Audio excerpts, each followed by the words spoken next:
Asalaamaaleykum, ñu ngi leen di nuyu di leen ziar di leen bëggee bu baax a baax. On se retrouve encore une fois sur votre chaîne A2S Pro avec un immense plaisir di leen ñaan ngeen continuer di abonné may doole chaîne bi di bës cloche de notification bi su ko defee bépp vidéo bu ñu dugal ngeen mën ko am à temps réel. Bu leen fàtte di ko like maanaam di bës ci baaraam bi pouce bi di ko partager waaye tamit di ko commenter dina ci am solo lool dafay tax vidéo bi viral ba ku nekk man cee jot. Malgré tout ça ñi nga xam ne ñoom ñoo jote abonné di liker di partager di commenter maa ngi gis lépp maa leen di gërëm di leen sant parce que c'est pas évident tamit ngay wax ay nit bàyyi seen soxla di la déglu donc kon awma seen fay yàlla na leen yàlla fay waaye yokku leen rek di abonné su ko defee ñu ànd jàppale nguur gi nga xamante ni ñoom ñoo fi nekk di nguuru président Bassirou Diomaye Faye ànd ak son premier ministre Ousmane Sonko et tous les membres du gouvernement ngir ndam am.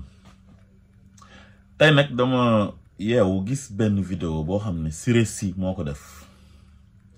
Siré Sy yéen ñëpp xam ngeen ko nekk chroniqueur ci yenn télévision yi nekkoon Sénégal jot na faa jaar waaye jamono ji gëj naa ko dégg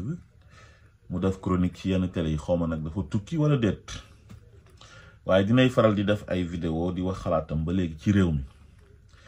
waaye dama ko dégg mu wax benn wax boo xamante ni vraiment ku bëgg Sénégal ku bëgg réew mi du ko wax li mu wax c'est gravissime parce que dafa taxaw di plaider Macky Sall pour président Bassirou Diomaye Faye jàppale ko Ousmane Sonko jàppale ko waa Pastef jàppale ko pour mu nekk secrétaire général Nations Unies parce que élection yi mu ngi war a am 2026 un an moo ci des dama jàpp ne Siré Sy sa wax jooju noonu saaga la pour sénégalais yépp rawatina ak sénégalais yi nga xam ne ñoom ñoo xeex jëlee fi Macky Sall teg fi le président Bassirou Diomaye Faye ci ndigalu Ousmane Sonko mi nga xam ne moom lañ bëggoon a fal Macky Sall taxaw jaay ñu doole ànd ak ay procureur am ay juge am ak administration yam ne Ousmane Sonko du nekk candidat ak waa conseil constitutionnel ba éliminer Ousmane Sonko ci élection 2024 yi ñuy passé su taxatoon ak Ousmane Sonko lu mu nekk génie politique su taxatoon ak Ousmane Sonko lu mu nekk stratège ku noonu defe naa ne Pastef kenn waxatu ko waaye stratégie wu Ousmane Sonko ak génie politique am moo tax mu xeex ak Macky Sall ba jusqu'au bout teg candidature président Bassirou Diomaye Faye mu jàll yàlla def ci sutura Pastef jël réew mi ginnaaw yàlla ak askanu Sénégal bi nga xam ne ñoom la Ousmane Sonko doon wax ne ginnaaw yàlla yéen rek laa yaakaar dafa wéeru ci yàlla ba pare ànd ak askanu Sénégal parce que xam na ne le peuple est souverain nit loo am doole peuple bi la teg ci pale ba ngay jaay doole jox la ay moyens nga yore état yore police yore gendarmerie mën a instrumentaliser ay juge ak ay procureur ñiy dal ci kaw nit ñi peuple boobu bés bu jógaatee taxaw jàkkaarloog yow lu mu yàgg moom moo lay gagné moo tax Sonko dafa ànd ak peuple bi déjjati fi Macky Sall mu daw dem Maroc Macky Sall moomu nekk nit ku bon nit ku ñàkk ngor ñu jël suñu réew jox ko mu ñuy jaay doole ñu bëgg a fal Ousmane Sonko mu ne kenn du fi falee Ousmane Sonko taal Sénégal di jiñaate ay viol di instrumentaliser justice bi ñuy créer Ousmane Sonko ay dossier judiciaire dëkk bi di tàkk ay nit di dee Siré Sy Macky Sall mérité wul kenn di ko jàppale mu naan dafay nekk secrétaire général Nations Unies suñ koy wax mooy kuréel gi nga xamante ni mooy xeex ak yelleefu doomi aadama waa léegi kuréel goo xam ne mooy xeex ak yelleefu doomi aadama ci àdduna bi yépp naka lañ koy jëlee di ko jox nit koo xam ne il a été élu démocratiquement entre-temps beneen nawle sénégalais yi gis ko bëgg ko am droit ne kii lañ bëgg a fal comme moom ni ko ay sénégalais gisee woon bëgg ko am droit ne moom lañ bëgg a fal au détriment de son mentor président Abdoulaye Wade ñu fal ko moom Macky Sall fal bu rafet mu ñëw di éliminer ay nawleem yoo xamante ni ay sénégalais lañ bëgg a dem à la conquête du pouvoir laaj réew mi comme moom li mu ko laajee woon ñu jox ko mu ne leen loolu du fi am di éliminer waate di ko jaarale ci justice mu jaral ko ba mu dem instrumentaliser benn xale bu jigéen bu tudd Adji Sarr nekk xale bu vulnérable dik ko àddunaag la ci biir parce que xale bi dafa pauvre elle est issue d'une famille très pauvre ñëw Dakar di daan dooleem kooku lañ utiliser parce que bëgg na àdduna bëgg na réussite ne ko dinañ la jox alal ju bari dinañ la yóbbu nga tukki parce que loolu la doon rêvé ne ko jiiñal Ousmane Sonko ne moo la violé dëkk bi tàkk ay nit di dee Macky Sall ne du bàyyi dem uuti ay armes ngir jàmmaarloo ak jeunesse su dëkkam bi nga xam ne il était censé les protéger di xeex ak ñoom di leen rey di leen jàpp di leen tëj di leen torturer ay torture yu métti torture yooyu mu doon torturer xale yooyu doon xeex pour la démocratie xale yooyu doon xeex te am ci droit xale yooyu doon xeex ne Ousmane Sonko lañ àndal Ousmane Sonko moo leen doy programme am moo leen doy tey jii conséquences yaa ngi continuer ba léegi am na benn xale bu ñuy wax Mamadou Diallo am 30 ans yaayam moom rek la am ci doom bu góor nekkoon yaakaar Macky Sall moo ko tëj ci kaso bi moo ay moromam bërki démb la génn àdduna parce que dafa am ay feebar yu mu jëlee ci prison bi te bëri na ci ay morom yoo xamante ni jamono ji ñu ngi tëdd mënatuñ dara am ñoo xam ne nekkatuñ góor parce que dañ leen doon torturer ci seen partie intime yi ñaawteef yooyu yëpp mënoon na ñàkk ci lan ci Ousmane Sonko Sénégalais yi bëgg nañ ko mu war a falu nekk président nga ne du fi faloo yow yaay kan yow ñaawteef yu bon yooyu yëpp nga def ko fi ne yow da ngay dem pour laaji Nations Unies secrétariat général bi ku fekk ay nit yu takk bracelet Pastef comme yii mu jàpp leen dem tëj leen ci kaso bi ñu sol ay t-shirtu Pastef ñoo xam ne seen téléphone fond d'écran bi Ousmane Sonko moo ci nekk mu jàpp leen tëj leen ci kaso bi loolu dinañ ci jàpp nit ay publication Facebook ree emoji ay maintien rek ki nekk président actuel di président Bassirou Diomaye Faye wax xalaatam ci justice bi ñu fekk ko bureau jàpp tëj dem kër Ousmane Sonko escalade mur bi agressé waa këram def ko sëñ Bara Ndiaye ñëw toj ay vitres yu nekkoon biir këram traumatisé doomam traumatisé jabaram jàpp ko dem yóbbu tëj te deful waxul kuy def loolu kooku la ñuy jël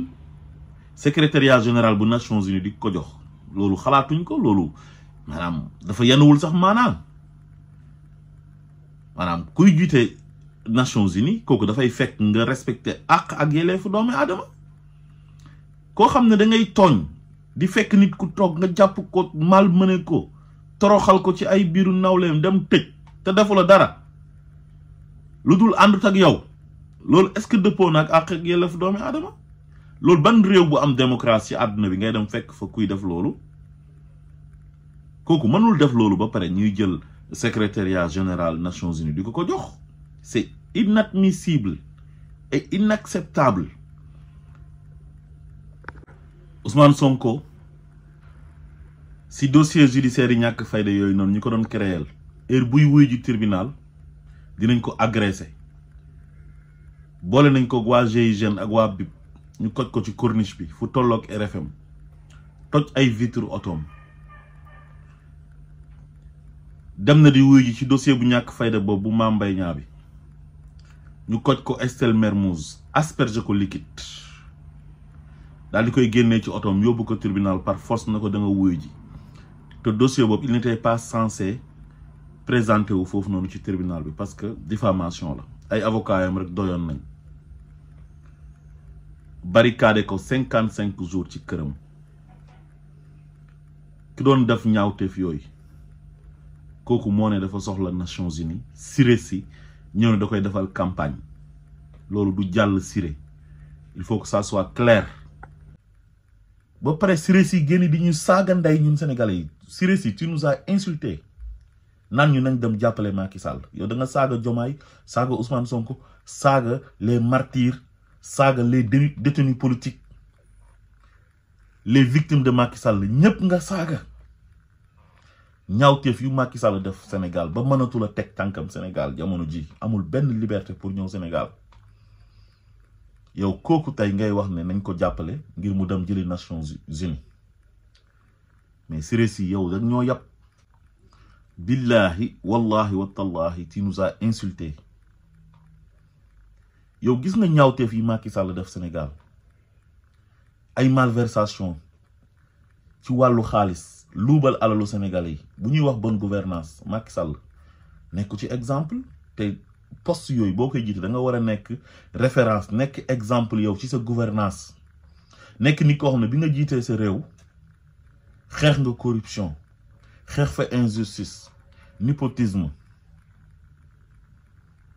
xeex fa impunité ba pare respecter les droits de l'homme les droits humains détournement de deniers publics nga xeex ko mais Macky Sall tey ñaata nitam lañ jàpp ci kaso gi ñoo xamante ni c'est des milliardaires am ci ñoo xam ne ay prête-noms lañ ay nit yoo xam ne dañ ko jege woon lool nekk ay multimilliardaires ñu tudd ci doomam ay xaritam gorom ñu ngi ko tëj géwél bi ko gënoon a jege di Farba Ngom ñu ngi ko tëj beneen gorom boo xamante ni doomam moo takk doomi kooku di Tahirou Sarr ñu ngi ko tëj ay nit yoo xam ne ils sont devenus milliardaires facilement parce que dañoo jege Macky Sall président de la République Sénégal nekk ci extrême pauvreté bu ñu añee du ñu reer bu ñu reeree du ñu ndékki amuñ plateau médical bu baax nit ñi di dem hôpital di dee ndax amuñ luñ jëndee ticket ndax amuñ luñ jëndee ordonnance système sanitaire bi bon ay nit dee nañ ndax manque de moyens ci réew boobu noonu ay nit yu jege président ay goro président ay doomu président ay xaritu président nekk milliardaire ay corps de contrôle di leen épingler mu jël kuddam di ko ci teg ba pare toog ci télé bi wax ne moom am na dossier yoo xam ne moom moo ci teg kuddam quel manque de respect xaalis boobu ñu sàcc xajul woon ci ay tali yu baax xaalis boobu ñu sàcc mënul woon a taal courant wu yenn village yi nga xamante ni ay ati at a ngi nii depuis indépendance ba léegi amuñu courant Jean-Michel bi mu ñëwee ak Azer la commencé taal yenn village yi ba léegi mu dajal village yu nekk Sénégal yëpp poste de santé am na village yoo xam ne amuñ ko ay abri provisoire xaalis boobu xajul woon ci ñu tabax ci ay écoles yu baax suñ doom yi am fu ñuy jàngee jàng ci conditions yi bien mais xoolal xale yi nekk ci àll bi di jàngi di dox ay kilomètres pour dem jàng ji uti ji collège bu ñu jàngee wala lycée bu ñu jàngee ci ay conditions yu méttee loolu yëpp Macky Sall teg ñu ko suñu ay doom génn di manifester mu dem recruter ay nerveux ñu dóor leen bal ñu daanu jàpp ay xeet cible leen di leen tëj muy joolaa yi parce que Ousmane Sonko ay joolaa naroon na indi guerre civile ci dëkk bi sénégalais yi ñoo nekk nit ñoo xamante ni ils sont tolérants mën a muñ naan nañ xaar rek naxanteeg moom ba élection am ñu jëlee ko fi waaye bu ñu toppoon Macky Sall xeex dafay am Sénégal ndax mas naa toog di wax ay élus locaux ay maire rek ay président conseil départemental naan leen bu leen nangu kenn ñëw ci seen gox yi di fa def ay manifestation préparé wu leen loolu mooy lan mooy génn leen guerre leen rayante leen te pourtant manifestation c'est un droit constitutionnel un droit fondamental nekk ci constitution au Sénégal bi président de la République bu war a aar ay doomam war a gérer l'intégrité territoriale mu toog ngir bànneexu bakkanam bëgg a éterniser au pouvoir bëgg a éliminer un adversaire politique muy digal ay nit ne leen dem leen ngeen def génocide loolu apologie de génocide la parce que genre propos yooyu noonu moom moo taal Rwanda tàkk ay nit dee fa des milliers de personnes un président irresponsable un mauvais président comme Macky Sall une mauvaise personne comme Macky Sall un vaurien comme Macky Sall bon toroxal ñu bañ na tottu sàcc suñu xaalis sàcc suñu suuf rey suñu ay doom torturer suñu ay doom jël ay père de famille ay mère de famille arrêté leen ci arrestation yoo xam ne tegu ko fenn raaful la doon def di ramasse ay nit di leen jàpp di tëj kooku ñun xalaat nañ naan dañuy dem di ko jàppale ci poste secrétariat général bu Nations Unies mu ne da koy jiite xanaa ñun bëgguñu lu baax kon Siré daal yow da nga bëgg a wax ne Macky Sall malgré ñaawteef yi mu def Sénégal yëpp dañoo war a bàyyi noonu mu sedd kon yow Siré da nga bokk ci naafeq yi nga xamante ni ñoom ñoo fi jubal temps yi ay baatu juboo yeeg ay baatu nañu jéggaleeg nañu jëlaleeg nañu fàtteeg ay mbay peex jóg naan ay boo fàttalikoo du baax fàtteel kon yéen da ngeen a bëgg daal ay nit ñëw ñu jox leen réew jox leen suñu doole ne leen liggéey leen Sénégal yërëm leen ñu gérer leen suñu sécurité ñu ñëw di ñuy jaay doole di jalgati yoon di jalgati constitution bi di jalgati loi yeeg droit yi di xañ ay nit ngir ñu nekk candidat di xañ sénégalais yi ki ñu bëgg a fal pour ñu fal ko léegi ñaawteef yooyu yëpp mu def ak ay nitam ñoom Antoine Diome ak ñoom Ismaïla Madior Fall ak ñuñ àndaloon ñoom ñëpp léegi ngeen daal nañ bàyyi loolu mu sedd loolu mënta nekk moo tax damay fàttali nguur gi ne leen justice il faut que mu am ngir ñi nga xam ne ñoom ñooy martyr yi tëdd ñu mën a tàlli seen njaboot tamit mën a kontaan ñi nga xam ne dund nañ injustice ba pare di dund ñu torturer leen comme ñoom Pape Ablaye Touré ñoom Alassane ñoom tamit ñu mën a kontaan il faut que la justice soit faite procureur yi fi nekkoon di jaay nit ñi doole di Abdou Karim Diop ak Amadou Diouf ak Bassirou Gueye Ibrahima Bakhoum il faut qu'il paye les pots cassés xaw ma fan lañ koy jaarale xaw ma IGAS lañ koy jaarale xaw ma fan waaye ñooñu excès de pouvoir lañ doon def ils étaient dans un zèle excessif ngir bëgg lu neex Macky Sall ak juge Mamadou Seck Maham Diallo juge Issa Ndiaye mi nga xamante ni nekkatuloon ci justice bi dañ ko détaché woon yóbbu ko ci ministère bi Victorine Ndeye jiite woon ñu jëli ko indi ko ngir mu condamner Ousmane Sonko pour Ousmane Sonko bañ a nekk candidat mu neex waa conseil constitutionnel loolu ça ne doit pas rester impuni képp ku fi def ñaawteef ray suñu ay doom toroxal leen torturer leen tu dois payer les pots cassés jamono ji nag ñu ngi ci reddition des comptes yi di jàpp sàcc yi waaye nag ñi ray suñ doom yi ñi leen doon tëj arbitrairement te defuñ dara ñi leen doon torturer ci commissariat de police yi ak brigade de gendarmerie